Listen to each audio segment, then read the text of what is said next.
Hello जी, कैसे हैं आप सभी लोग। स्वागत है इम्पोर्टेंट ऑब्जेक्टिव सेशन के लेक्चर नंबर 2 में। आज के वीडियो में हम बात करने वाले हैं अम्ल, क्षार एवं लवण के महत्वपूर्ण प्रश्नों की, जिसकी संभावना बोर्ड एग्जामिनेशन में ऑब्जेक्टिव सेक्शन में सबसे अधिक है।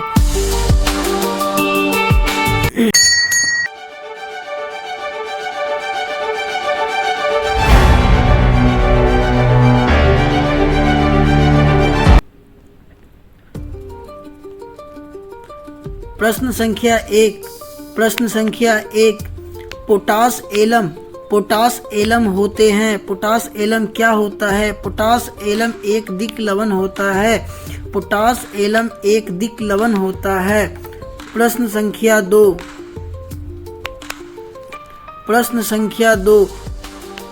कोई विलयन लाल लिटमस को नीला कर देता है, इसका पीएच संभवतः क्या होगा?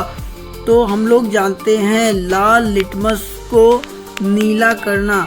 नीला कौन करता है? लाल लिटमस को नीला कौन करता है? लाल लिटमस को नीला क्षार करता है।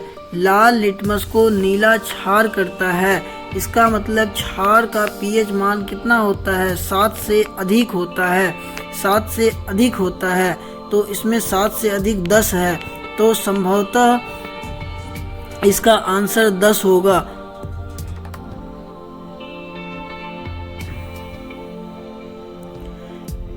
प्रश्न संख्या 3 निम्नलिखित में कौन क्षारक नहीं है? प्रश्न संख्या 3 निम्नलिखित में कौन क्षारक नहीं है? तो निम्नलिखित में NaCl क्षारक नहीं है। NaCl क्षारक नहीं है। प्रश्न संख्या 4 निम्नलिखित में कौन विजातीय यौगिक है? प्रश्न संख्या 4 में निम्नलिखित में कौन विजातीय यौगिक है? प्लास्टर ऑफ पेरिस विजातीय यौगिक है। प्लास्टर ऑफ पेरिस विजातीय यौगिक है। प्रश्न संख्या 5 सोडियम क्लोराइड के जलीय विलयन से विद्युत धारा प्रवाह करने पर वियोजित होकर सोडियम हाइड्रोक्साइड बनता है। इस प्रक्रिया को क्या कहते हैं? क्या बनता है? सोडियम हाइड्रोक्साइड बनता है। सोडियम हाइड्रोक्साइड बनता है। कौन सा? सोडियम क्लोराइड के जलीय विलयन में विद्युत प्रवाह होने पर वियोजित होकर क्या बनता है? तो इसे क्लोर क्षार अभिक्रिया कहते हैं। क्लोर क्षार अभिक्रिया कहते हैं। इसे क्लोर क्षार अभिक्रिया कहते हैं। प्रश्न संख्या 7 निम्नलिखित में कौन द्विक्षारकीय अम्ल है? निम्नलिखित में कौन द्विक्षारकीय अम्ल है? द्विक्षारकीय अम्ल H2SO4 द्विक्षारकीय अम्ल है।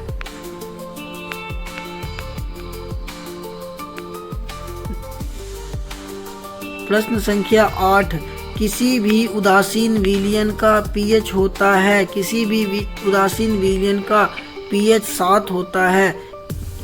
अम्ल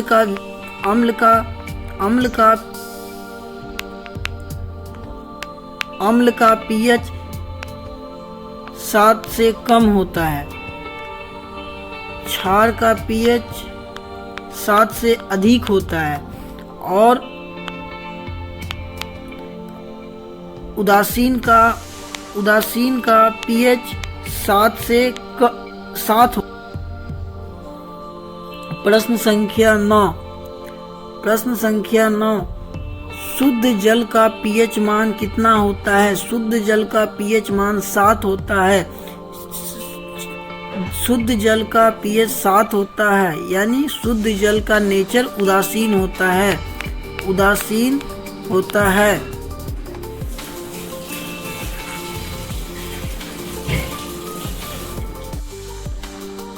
प्रश्न संख्या 10 निम्नलिखित अम्लों में से कौन प्रबल अम्ल है? निम्नलिखित अम्लों में से कौन प्रबल अम्ल है? प्रबल अम्ल कौन सा है? सल्फ्यूरिक अम्ल, लैक्टिक अम्ल, एस्कॉर्बिक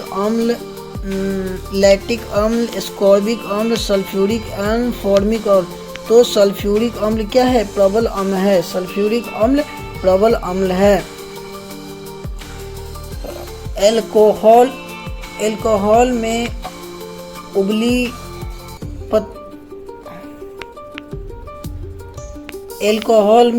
पत्ती पर आयोडीन विलयन की कुछ बूंदें डालने पर पत्ती का रंग हो जाता है। पत्ती का रंग कैसा हो जाता है? पत्ती का रंग कैसा हो जाता है? कब? जब अल्कोहल में उबली पत्ती पर आयोडीन का विलयन डाला जाता है तो नीली और काला हो जाता है, नीला काला हो जाता है। प्रश्न संख्या 12, किसी लाल तत्व आयरन पर जलवाष्प प्रवाहित करने पर कौन सा यौगिक प्राप्त होता है?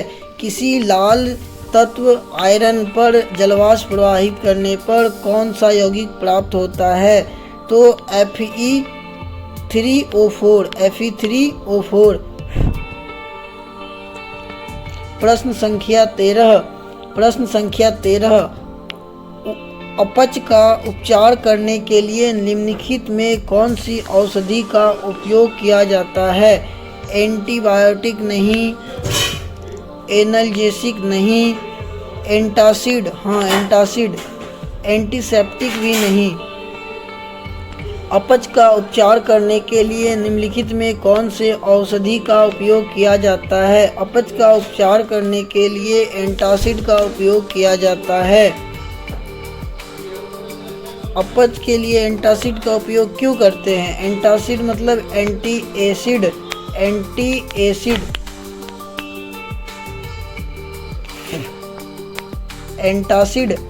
एंटासिड का उपयोग करते हैं। लिटमस विलयन जो बैंगनी रंग का रंजक होता है, यह किस पदार्थ का बना होता है? लिटमस विलयन जो बैंगनी रंग का होता है, यह किस पदार्थ का बना होता है? कवक का? नहीं। लिचेन का? हाँ, लिचेन का। जिम्नोस्पर्म का? नहीं, इनमें से कोई नहीं। तो लिटमस पेपर लिचेन से बना होता है। प्रश्न संख्या 15, लिटमस विलयन जो बैंगनी रंग का रंजक होता है, किस पदार्थ का बना होता है? तो लिचेन का बना होता है। प्रश्न संख्या 16, निम्नलिखित में पीएच का कौन सा मान क्षारक विलयन का मान देता है? क्षारक विलयन का मान कौन देता है? क्षारक विलयन का मान 7 से अधिक होना चाहिए। 7 से अधिक क्या है? 13। ये भी नहीं है, ये भी नहीं है, ये भी नहीं है, तो यह है। प्रश्न संख्या 17, निम्नलिखित क्षारकों में कौन सा प्रबल क्षारक है? निम्नलिखित क्षारकों में कौन सा प्रबल क्षारक है? सोडियम हाइड्रोक्साइड एक प्रबल क्षारक का उदाहरण है। निम्नलिखित में सोडियम हाइड्रोक्साइड एक प्रबल क्षारक का उदाहरण है। निम्नलिखित में सबसे प्रबल लवण कौन है? निम्नलिखित में सबसे प्रबल लवण कौन है? निम्नलिखित में सबसे प्रबल लवण NaCl है। NaCl क्या है? लवण है। इससे पहले एक प्रश्न आया था कि इनमें से कौन एक क्षार नहीं है, इसी तरह का कुछ प्रश्न आया था, तो उसका आंसर NaCl था। NaCl क्या है? लवण है। NaCl क्या है? लवण है। दांतों को साफ करने के लिए दंतमंजन टूथपेस्ट प्रायः होता है। दंतमंजन क्या होता है? क्षारीय होता है। दंतमंजन क्षारीय होता है। दांतों को साफ करने के लिए दंतमंजन यानी टूथपेस्ट जो है प्रायः क्षारीय होता है। हमारे शरीर में पीएच कितने परास के बीच कार्य करता है? हमारे शरीर में ये पीएच 7.0 से 7.8 परास के बीच काम करता है। हमारे शरीर में परास 7.0 से 7.8 के बीच काम करता है। एसिटिक अम्ल का दुर्बल अम्ल है। एसिटिक अम्ल एक दुर्बल अम्ल है क्योंकि इसके जलीय विलयन अम्लीय होते हैं। ये ज़्यादा आयनित होते हैं, ये कम आयनित होते हैं। ये COOH समूह रखते हैं? नहीं, ये कम आयनित होते हैं, ये कम आयनित होते हैं। इसीलिए एसिटिक अम्ल एक दुर्बल अम्ल है। क्यों? क्योंकि ये कम आयनित होते हैं। प्रश्न संख्या 12, बेकिंग पाउडर का अणुसूत्र क्या है? बेकिंग पाउडर का अणुसूत्र क्या है? NaHCO3, Na2 नहीं, NaHCO3।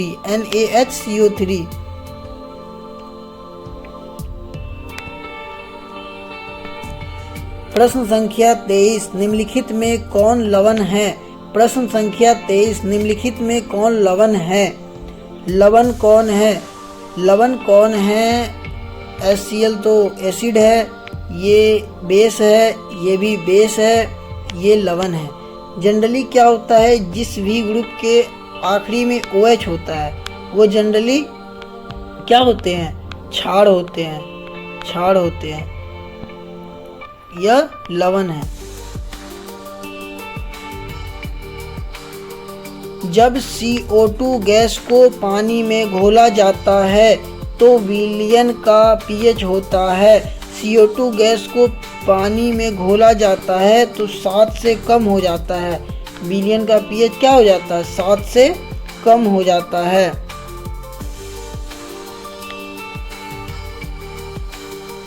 निम्नलिखित में कौन सूचक की तरह इस्तेमाल नहीं किया जा सकता?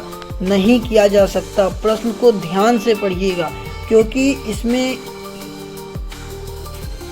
आपको लगेगा कि निम्नलिखित में कौन सूचक की तरह इस्तेमाल किया जा सकता है और आप गलत आंसर दे के चले आएंगे। आपको अरे मिथाइल ऑरेंज, फिनोप्थलीन, अरे ये हल्दी, ये तीनों ऑप्शन आप टिक करके आ सकते हैं। लेकिन आपको प्रश्न को ध्यान से पढ़ना है कि निम्नलिखित में कौन सूचक की तरह इस्तेमाल नहीं किया जाता। तो मूली का नहीं किया जाता, बाकी तीनों का किया जाता है। निम्नलिखित में से कौन गंधीय सूचक ओल्फैक्टरी इंडिकेटर नहीं है? गंधीय सूचक नहीं है। सबसे इम्पोर्टेंट चीज़ प्रश्न के अंतिम में नहीं लगा होता है, जो अधिकतर बच्चे मिस कर देते हैं, जिसके कारण उनका गलत हो जाता है।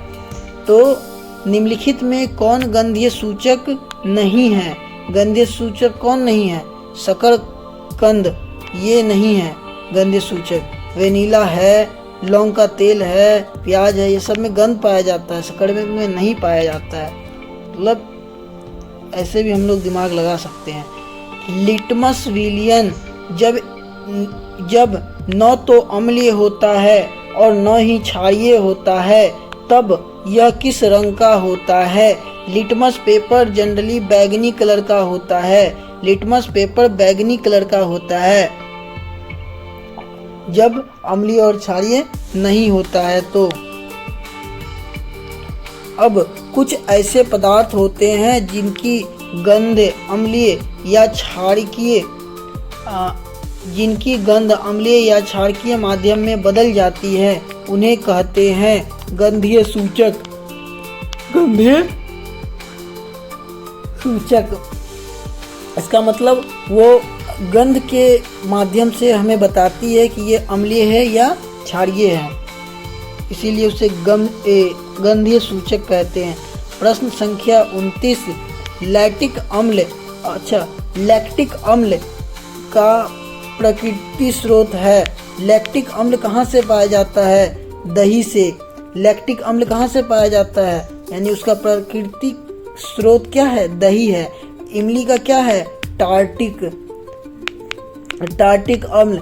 सिरका का क्या है? टमाटर का क्या है? ऑक्जेलिक।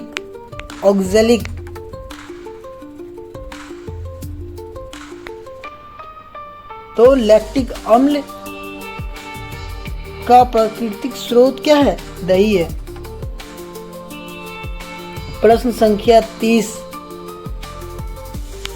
सभी धातु कार्बोनेट एवं हाइड्रोजन कार्बोनेट अम्ल के साथ अभिक्रिया करके बनाते हैं।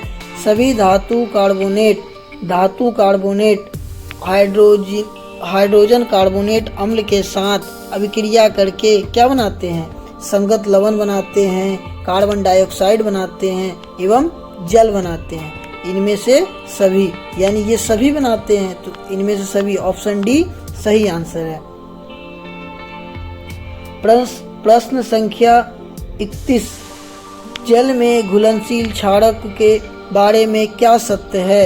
इन्हें क्षार कहते हैं, स्वाद कड़वा होता है, इनमें से सभी, स्वाद क्या होता है? कड़वा होता है, प्रकृति संक्षारक होते हैं। तो हम लोग जानते हैं कि क्षारक का उपयोग संक्षारक के रूप में भी करते हैं, तो इनमें से सभी होगा। सिट्रिक अम्ल का प्राकृतिक स्रोत है। सिट्रिक अम्ल का प्राकृतिक स्रोत क्या है? संतरा है, नींबू है, संतरा है, ये क्या है? प्राकृतिक स्रोत है। किसका? सिट्रिक अम्ल का।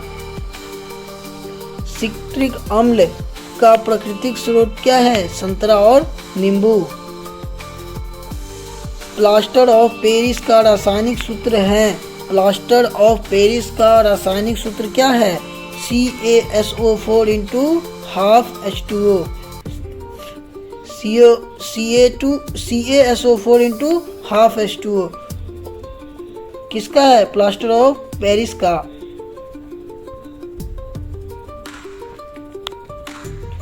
हमारे पेट यानी उदर में कौन सा अम्ल उत्पन्न होता है? हाइड्रोक्लोरिक अम्ल HCl। हाइड्रोक्लोरिक अम्ल HCl हमारे पेट में उत्पन्न होता है। लवण Na2CO3 का जलीय विलयन का pH। लवण Na2CO3 का जलीय विलयन का pH क्या होगा? 7 से अधिक होगा। क्या होगा? 7 से अधिक होगा।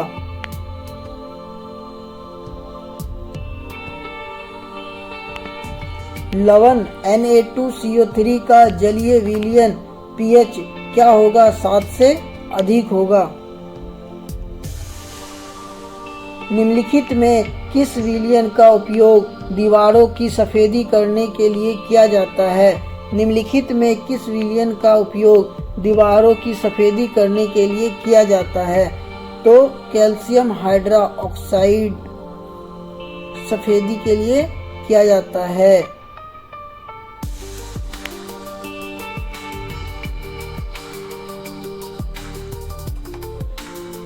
ऑक्जेलिक अम्ल का प्राकृतिक स्रोत कौन सा है? टमाटर है। ऑक्जेलिक अम्ल का प्राकृतिक स्रोत क्या है? टमाटर है। ऑक्जेलिक अम्ल का प्राकृतिक स्रोत टमाटर है। एनसीईआरटी बुक में एक टेबल दिया होगा, उसमें आपको दिया होगा कौन से प्राकृतिक पदार्थ में कौन से अम्ल पाए जाते हैं, उसको आपको अच्छे से रट लेना है, क्योंकि वो बहुत ही इम्पोर्टेंट सेक्शन है। उससे एक प्रश्न बनते हैं।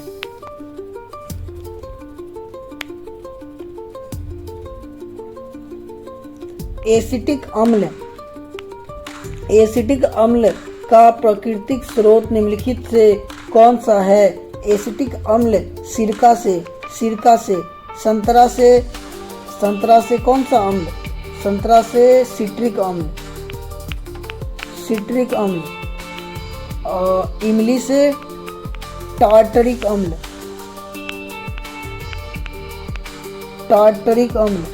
और टमाटर से ऑक्जेलिक अम्ल। दही से लैक्टिक अम्ल। दूध से मैलिक अम्ल। दूध मक्खन से मैलिक अम्ल।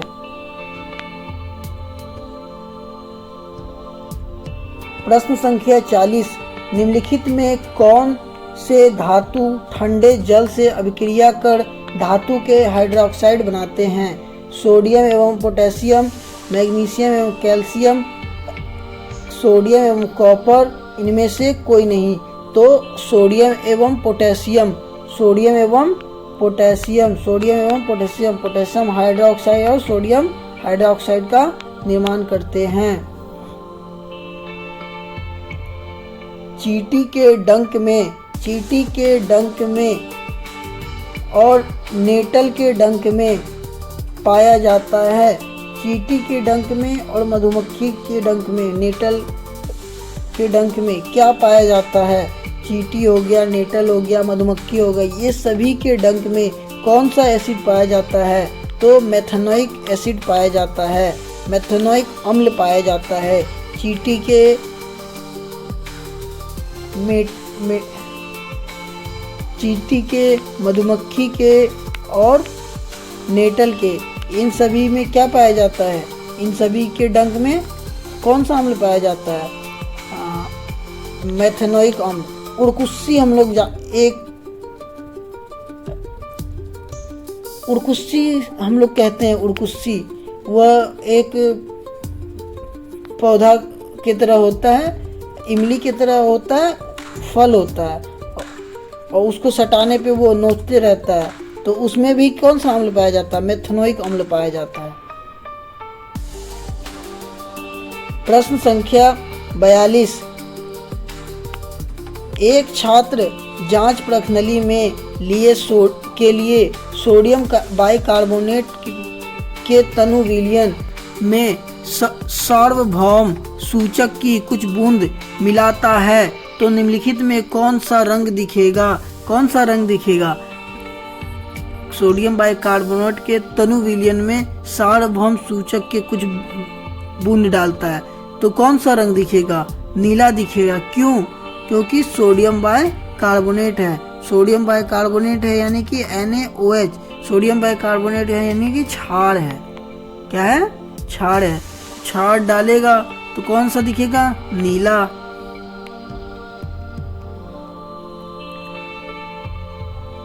पीएच में P सूचित करता है पोटेंज, पावर, दोनों, इनमें से कोई नहीं।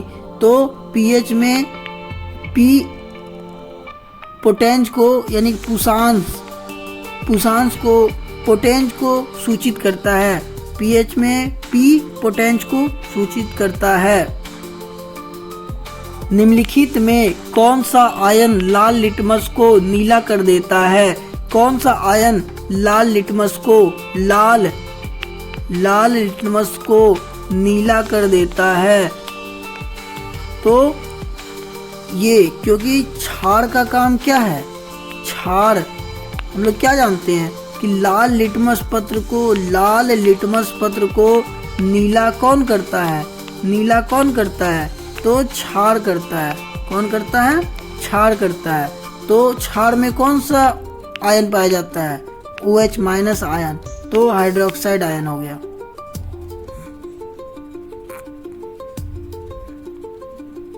प्रश्न संख्या 45।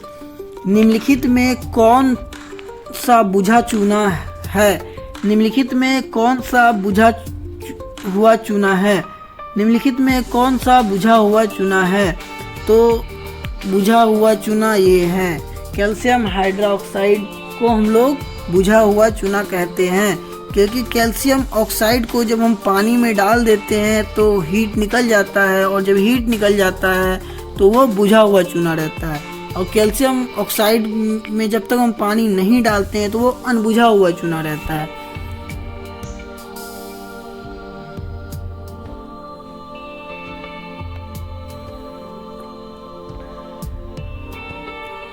एसिटिक अम्ल का IUPAC नेम क्या है? एसिटिक अम्ल का एथेनोइक अम्ल। एसिटिक अम्ल का IUPAC नेम क्या है? एथेनोइक अम्ल। कोई प्रश्न संख्या 45। कोई विलयन नीले लिटमस पत्र को लाल कर देता है, इसका पीएच संभवतः क्या होगा? नीले को लाल कर देता है, नीले को लाल कर देता है, इसका मतलब ये क्या है? ये अम्ल है, ये अम्ल है। और अम्ल का पीएच क्या होता है? 7 से कम होता है, यानी 5। दांतों का क्षय कब प्रारंभ हो जाता है? दांतों का क्षय कब प्रारंभ होता है? मुंह का पीएच 5.5 से अधिक होने पर, मुंह का पीएच 5 से 5 कम होने पर, मुंह का पीएच 7 होने पर, इनमें से कोई नहीं। 5.5 से जब पीएच कम हो जाता है, 5.5 से जब पीएच कम हो जाता है तो मुंह का क्या होता है? दांतों का क्षय होने लगता है। यानी कि जब 5.5 से कम होने लगता है तो वह अधिक अम्लीय होना शुरू हो जाता है। तो अधिक अम्लीय शुरू होने लगता है, इसका से क्या होता है? वो दांत का क्षय करने लगता है। प्रश्न संख्या 47। एक जांच प्रणाली में लिए गए विलयन में एक लोहे की कील को डुबाया गया। आधे घंटे बाद यह देखा गया कि विलयन का रंग परिवर्तित हो चुका है। उस जांच प्रणाली में विलयन था। उस जांच प्रणाली में विलयन क्या था? उस जांच प्रणाली में क्या बोल रहा है? आधे घंटे देखने के बाद रंग परिवर्तित हो गया। तो उसका मतलब उसमें कोई रंग छोड़ने वाला धातु था। तो रंग छोड़ने वाला धातु एल्युमिनियम तो है नहीं, कॉपर ही होगा। Copper sulphate, copper sulphate. प्रश्न संख्या 48। टार्ट्रिक अम्ल किसमें पाया जाता है? टार्ट्रिक अम्ल किसमें पाया जाता है? टार्ट्रिक अम्ल टमाटर में नहीं पाया जाता है, दही में भी नहीं पाया जाता है, सिरका में भी नहीं पाया जाता है, इमली में पाया जाता है। टमाटर में पाया जाता है ऑक्जेलिक अम्ल, ऑक्जेलिक। इमली में टार्ट्रिक, दही में और सिरका में एसिटिक, और दही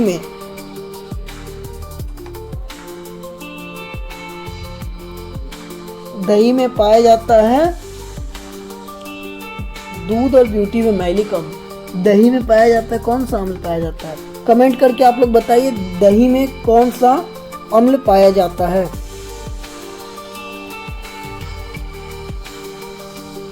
धोने का सोडा का रासायनिक सूत्र क्या है? धोने का सोडे का रासायनिक सूत्र क्या है? Na2CO3 × 10H2O, Na2CO3 × 10H2O। इसको आप लोग रट लीजिए, खा लीजिए, पी लीजिए, याद कर लीजिए। Na2CO3 × 10H2O।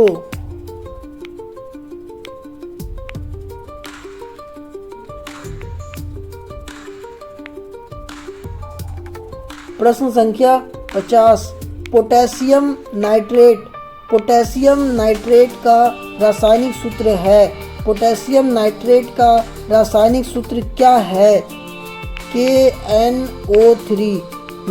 पोटेशियम का सबसे हम लोग खोजेंगे, पोटेशियम कहाँ लिखा है? पोटेशियम यहाँ लिखा है, हो गया C।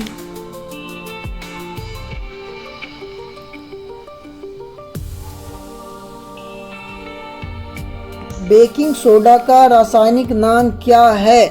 बेकिंग सोडा का रासायनिक नाम क्या है? Sodium hydrogen carbonate, sodium hydrogen carbonate,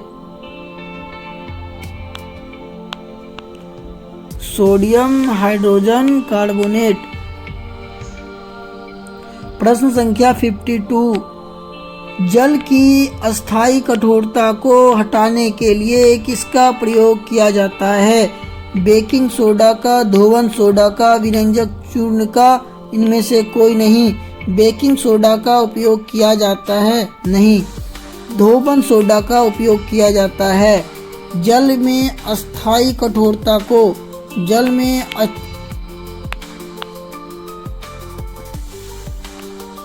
जल की अस्थायी कठोरता को हटाने के लिए किसी का उपयोग किया जाता है? तो अस्थायी कठोरता को हटाने के लिए धोने वाले सोडा का उपयोग किया जाता है। बेकिंग सोडा का रासायनिक नाम है। बेकिंग सोडा का रासायनिक नाम क्या है? Sodium hydrogen carbonate, sodium hydrogen carbonate. प्रश्न संख्या 54, हाइड्रोक्लोरिक अम्ल एवं सोडियम का हाइड्रोक्लोरिक अम्ल एवं सोडियम हाइड्रोक्साइड के विलयन की अभिक्रिया से उत्पन्न लवण को क्या कहते हैं? हाइड्रोक्लोरिक अम्ल एवं सोडियम हाइड्रोक्साइड के विलयन की अभिक्रिया से उत्पन्न लवण को क्या कहते हैं?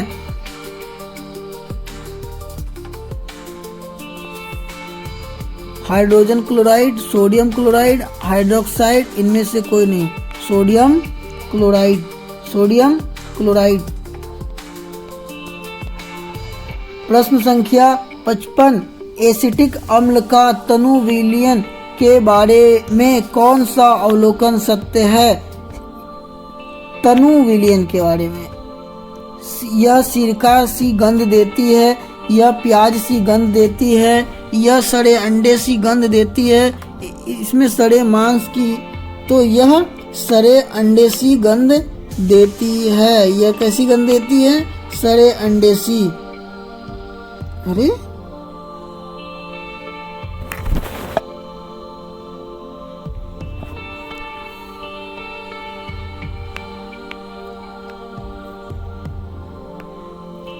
एसिटिक अम्ल का तनु विलयन के बारे में कौन सा अवलोकन सत्य है? यह सिरका की तरह गंध देती है, यह प्याज की तरह गंध देती है, यह सड़े अंडे की तरह गंध देती है, यह सड़े मांस की तरह गंध देती है।